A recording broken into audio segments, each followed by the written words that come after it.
Keshichian, je suis kinésithérapeute. Je suis enseignante au département de kinésithérapie de Grenoble et chercheur affilié au laboratoire TIMC à Grenoble.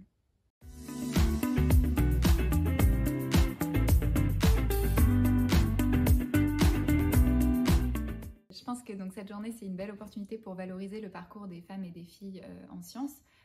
Je pense que c'est des parcours en recherche, du moins, qui ne sont pas toujours aussi évidents. Il y a peut-être une notion aussi de reconnaissance des femmes en sciences qui se pose et qui se pose peut-être un peu moins pour les hommes. On peut être confronté à des difficultés en tant que doctorante, en tant que chercheuse dans nos carrières de sciences qui sont inhérentes finalement au fait d'être une femme, au fait d'être une fille. Et je trouve que c'est une belle occasion de pouvoir aborder d'une certaine manière ces problématiques-là et donner aussi peut-être des outils, des clés, des conseils aux filles, aux femmes qui souhaitent se lancer dans des carrières scientifiques.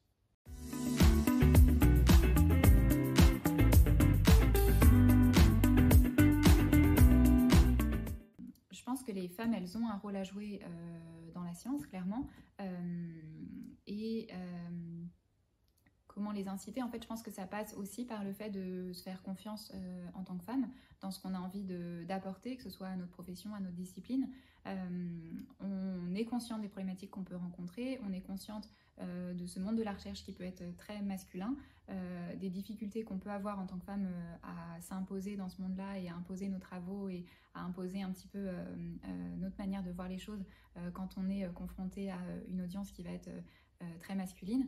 Et je pense que plus on va être nombreuses à le faire et plus on va oser finalement mettre en avant ces parcours-là, plus ça va apporter finalement du poids à la voix des femmes en recherche. Et si je parle un petit peu de la profession, puisqu'on est quand même au Conseil de l'Ordre des kinés, je pense qu'on a une profession qui petit à petit se féminise.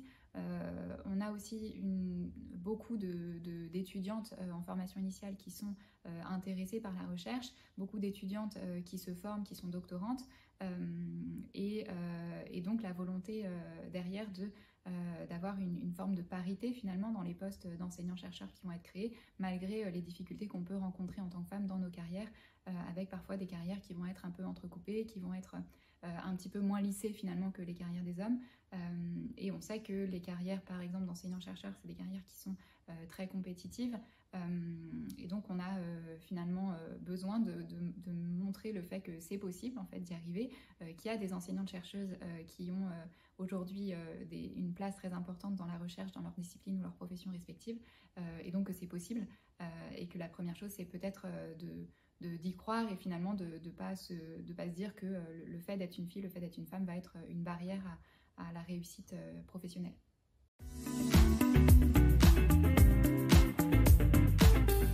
Alors ma thèse, elle s'intéresse aux kinésithérapeutes comme acteurs de première ligne dans la prise en charge de la lombalgie aiguë. Dans la mesure, alors pourquoi ce sujet de recherche? C'est parce qu'aujourd'hui la place du kinésithérapeute dans le parcours de soins des patients, elle évolue, et il y a notamment des expérimentations, comme c'est le cas du protocole de coopération nationale pour la lombalgie aiguë, qui permettent le transfert de la consultation du médecin généraliste au kinésithérapeute. Et donc nous, en fait, l'objectif de la thèse a été d'implanter ce modèle de soins et de l'évaluer dans la mesure où ça nous paraissait être un modèle tout à fait innovant pour les kinésithérapeutes, puisque ça correspond à une évolution du champ de pratique des kinésithérapeutes, et également dans la mesure où on n'avait pas à ce jour de données en France sur la mise en place de ce type de modèle de soins.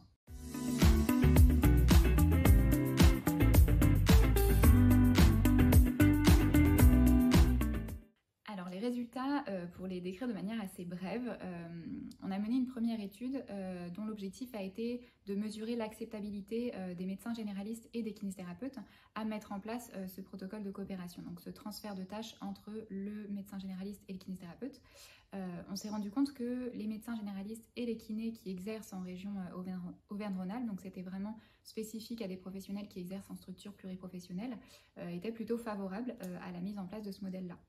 Ensuite, on a conduit un essai clinique randomisé contrôlé, donc c'est-à-dire qu'en fait on a recruté plusieurs maisons de santé, on les a randomisées dans deux groupes, un groupe dans lequel on va mettre en place le protocole de coopération et un groupe dans lequel les patients sont reçus par le médecin généraliste.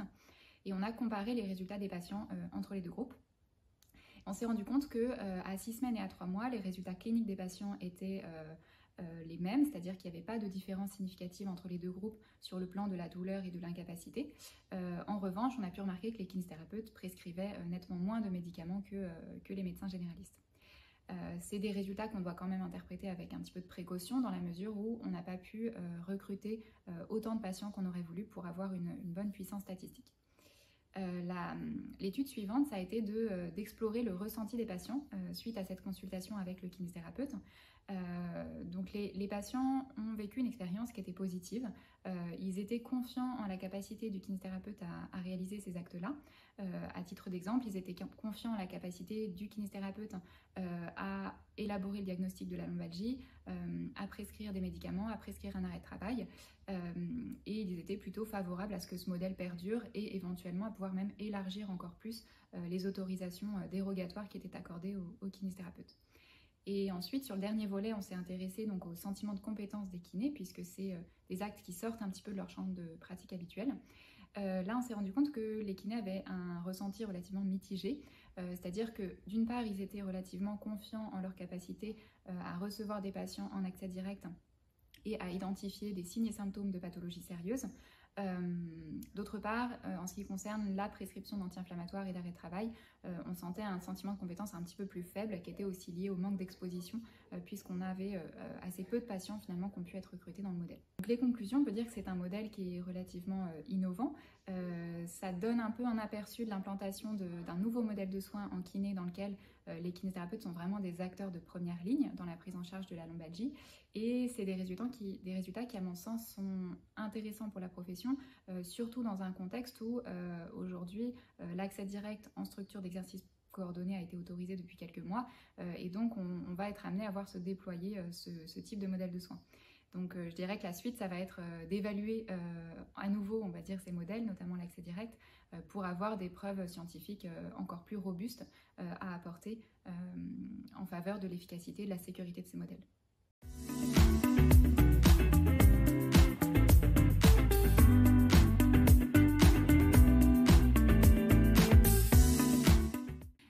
Alors Nicolas Pinceau, ça a été effectivement mon directeur de thèse, donc il m'a accompagné dans ce projet depuis le tout début, donc vraiment la création du projet quand on a vu paraître le protocole de coopération jusqu'à la fin, la soutenance de thèse. Donc le rôle finalement du directeur de thèse, ça va être d'encadrer, de structurer, enfin d'aider en tout cas à la structuration de la thèse sur le plan méthodologique. Je dirais que le gros point fort de l'accompagnement de Nicolas Pinceau, c'était d'avoir un petit peu les enjeux politiques de par son rôle au sein du Conseil national de l'ordre et donc de pouvoir être très très bien accompagné à la fois sur le volet scientifique et sur le volet politique de ce sujet. Et finalement, ça a été très complémentaire avec l'encadrement de mon deuxième directeur de thèse, qui était François Desmeules, qui est un physiothérapeute et chercheur à Montréal, au Québec, qui a une vision qui est très propre au Québec et à des modèles de soins qui sont vraiment très implantés là-bas. Donc le co-encadrement avec Nicolas et François a été très bénéfique pour cette soutenance.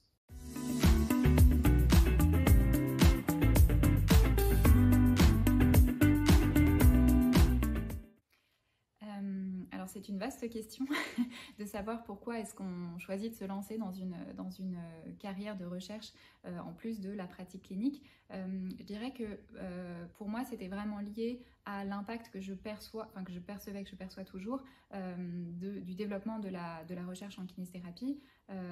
Pour moi c'est un développement qui est essentiel dans la mesure où c'est vraiment ce qui permet de faire reconnaître la profession sur le volet, on va dire, scientifique dans un système de santé aujourd'hui qu'on veut evidence-based, donc vraiment basé sur les preuves.